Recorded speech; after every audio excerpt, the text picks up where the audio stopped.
Now we're going to prepare our power cord that goes from the buck converter to our Raspberry Pi.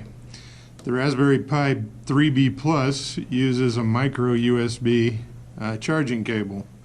The newer Pis, the Pi 4s, use a C-type cable, which is more the oval shaped one. So make sure that you have the right cable. You can use just a USB-A on one end with the micro USB on the other cable, or you can use a charging cord that has a micro USB on the back of it. That might actually be better if you have one, because I think the wires will be a little thicker inside, but I don't have one of those right now that I'm willing to chop up anyway, so we're going to just use this one. Now, since we're going to need the micro USB end, we're going to cut off the USB-A end. So we're just going to cut that pretty close to the connector. We're just going to throw this away just like that. Then I will take some sharp object and we're going to come back about an inch and lightly kind of roll it along and pull that insulation off so that it exposes our two wires there.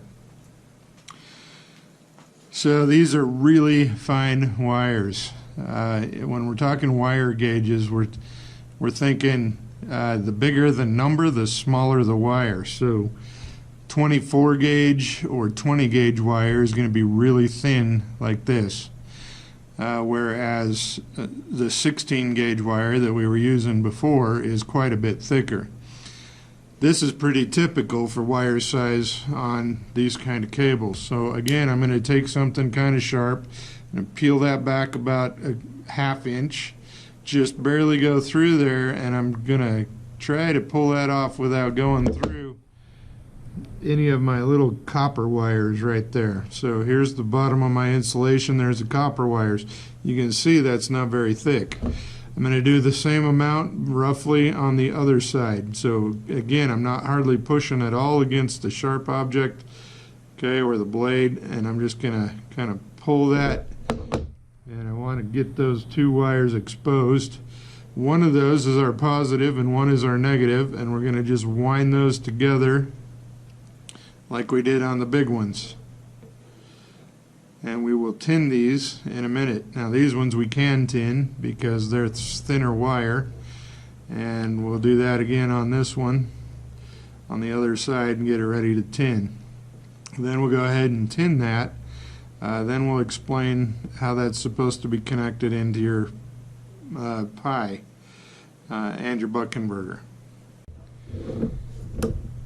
Alright, now that we've got those strip back a little ways, I'm going to use these helping hands to kind of just hold things where I need them.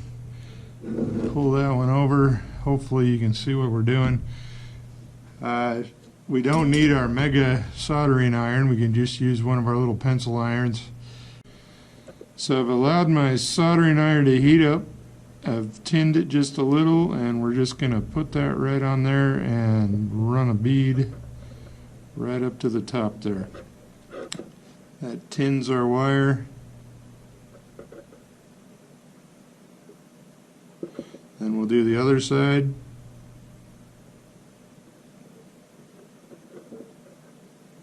Getting rid of any excess there, and we use our little sponge to clean off the rest.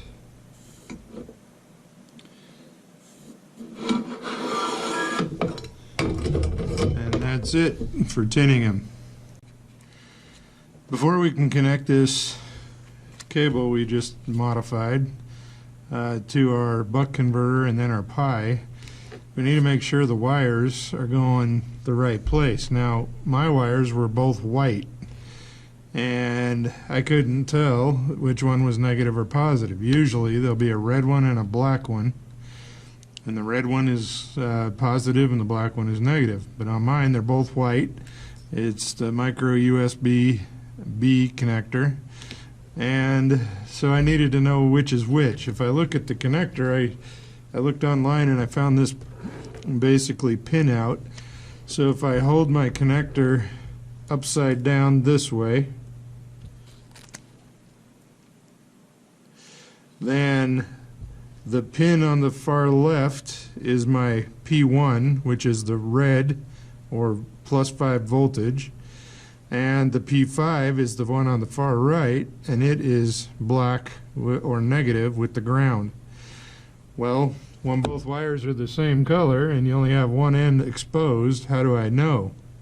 So I decided to use my multimeter, and what I did is turned it down here on 200 ohms, and I kind of just taped a little teeny piece of a connector wire. It's actually off of a resistor to my probe so that it's small enough to fit down inside that itty bitty groove that I got to test.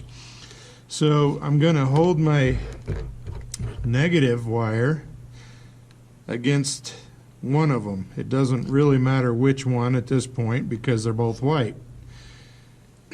So I'm just holding my negative probe against that one, and then I have to probe pin 1 and pin 5. And when I do that, I need to watch my meter and see if it makes any movement. So if I probe pin 1, I get nothing. Then I go over here and probe pin 5, and you see that my meter makes contact through the wire, so I know that this wire my probe is against and pin 5 are connected. So then I took a Sharpie marker and I just colored that one black so that I knew which one was negative and which one's positive. The white one will be my positive, black one will be my negative, the one I colored. So now that I know my polarity, they call that, if you'll remember on the buck converter I needed to hook one to the negative and one to the positive. In this case we know now which one's negative. So I feel confident connecting it to the buck converter now.